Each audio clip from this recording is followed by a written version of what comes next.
Okay, update shot. Today was a very good day. We got a lot done. Um, I managed to put the whole interior back together. Got all the shiny bits put back on. New mirror. Look at that nice chrome. Door handles in and out. Let's take a look at this. Yeah, see all the chrome. The armrest bases are new chrome. The handles um, down there as well.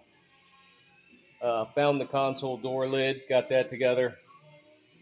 Still need to clean that dash a little bit. Had some mold on it.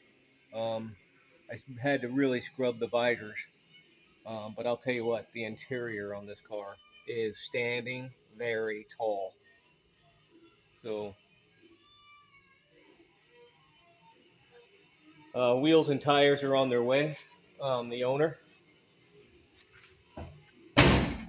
is doing the stock factory black wheels with the red lines, and those are custom made rallies. Those are coming off, and then when he gets the engine rebuilt, and then transmission, everything goes back in with the carburetor and hook everything up and off to the races.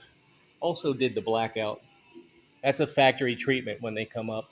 As you can see, I did it very nice and neat. The factory was not so neat about it, but anyway. The reason for that is because when you look at the front of the car through the grill, you should never see body paint. You should only see black. That's a Mopar factory procedure. So there you have it. Beautiful Superbee coming along nice.